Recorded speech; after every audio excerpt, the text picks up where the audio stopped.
good in school. Just really excited about Christmas. He was looking forward to receiving Christmas gifts. Angela Davis can hardly stand up. Leaning on her husband David for support, she tries to talk about her son Jonathan Foster. He's been missing since Christmas Eve, and no one knows what happened to the 12-year-old. Police say little Jonathan Foster was potentially kidnapped from his quiet neighborhood on Christmas Eve. Searchers combed this nearby park looking for any sign of the middle schooler. They and Jonathan's family say they won't stop looking until he's found. I'm not looking for him. We all want him home, safe.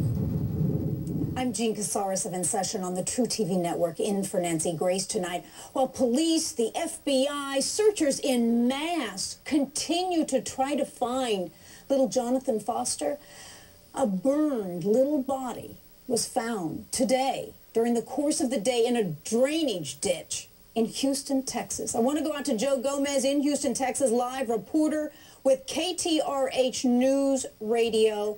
Who found this little burned body? Well, Gene, apparently it was a passerby who thought it was debris. That's how badly this body was burned.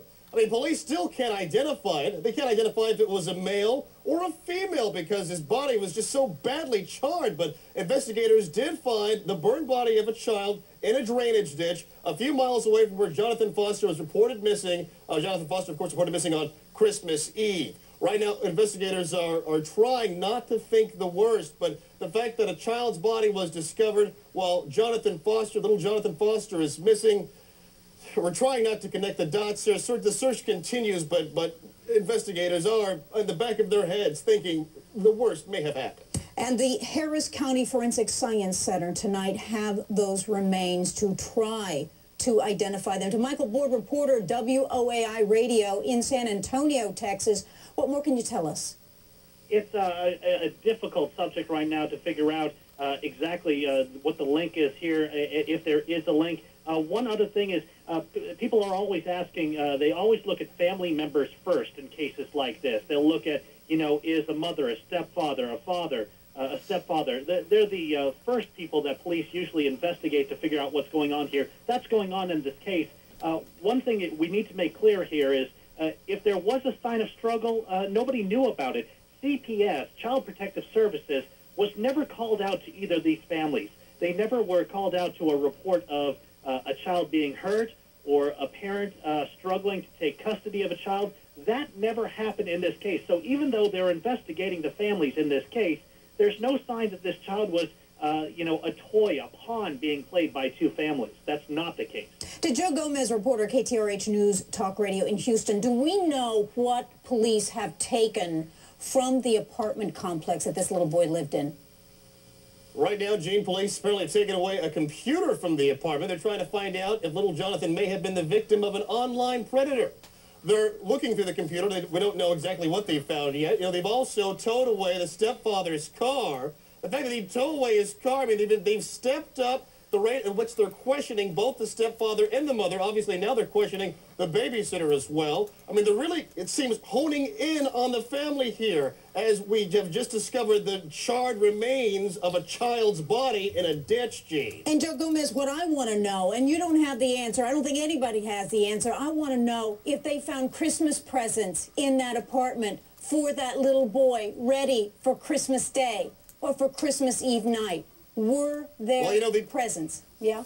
Gene, we know that he was looking forward to receiving some sort of gaming system for Christmas. That's what we know. Were they in the apartment at the time? We don't know, but we know that he had this to look forward to. So why would he leave of his own accord? Why would he stray far away when he's 12 years old and, man, he was getting a gaming system? That's like hitting the jackpot when you're a little kid. And Michael Board, reporter, WAI Radio, was he in school that week or was it Christmas break? It was a Christmas break here in Texas. He had just actually moved to the school district. He had not been in this school very long. To give you an idea about the impact he's had on the people, though, he had not been at this school very long, but some of those teachers even out joining the search tonight looking for this child. We're taking your calls live. Terry in Pennsylvania. Hi, Terry. Hi, Jean. Thanks for doing such a great job when Nancy's not there. Oh, you're welcome. It's my honor. Let me tell you, Terry. What's your question? Well, my original question was answered, but I just can't believe this time gap of them not reporting him missing for so many hours. I mean, I can tell you as a parent that if I got a call and thought there was something wrong, whether my child was at home or at the babysitter's, I don't care where I was working, my feet would be on the ground and I would be out the door to go home and check on that child. And in all likelihood, I would be dialing 911 as I was racing to my car. You know, Terry, it takes your breath away. I mean, it just takes your breath away when you hear this 8-hour gap. In addition to that, Patricia Saunders, clinical psychologist, joining us out of New York. We want to show everybody what his mother, through her tears, said to a local station in Houston. She said, quote, "He's a curious kid. He's a pest. I mean, he's a wonderful baby." Patricia Saunders, help give me a rational reason why, when your child is gone, you call him a pest. That's a tough one, Jean. And we also know that 60% of children who are murdered are killed by their own parents. What she might be referring to is the fact that he has attention deficit disorder, which is a mild brain disorder, usually diagnosed in childhood, where kids really cannot focus or concentrate. They may look like they're oppositional, they may look like they're impulsive, and that they're not listening and they don't care. But they do, they just can't take it in. So he could look like a pest. Or it was just a term of endearment. He was her little pest, and with love, it was said. But yes.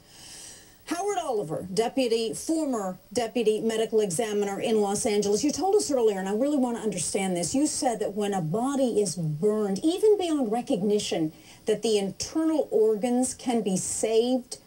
How is that? Because of the skeletal system? Do the bones protect those organs? The fire usually doesn't get hot enough or last long enough to damage the internal organs. By the time that whatever the accelerant is on the body burns off, it's not long enough. It's not a long enough period of time to burn the organs inside. How tough is it? It has to be burned for a high temperature at a very long period of time to get the internal organs. How tough is it to burn a body? Oh, do we have to do this? It's very difficult. You usually would use an accelerant like gasoline or kerosene, but once that accelerant has burned off, of course, the fire is out. If you really want to disintegrate the body, you would have to burn it over a fuel that would continue for a long period of time, like burners or a wood fire or something that would burn for an extended period of time. The accelerant, which is what you would normally see, would burn off rather quickly. Which takes me back to Bill Majeski, former NYPD detective, joining us from New York.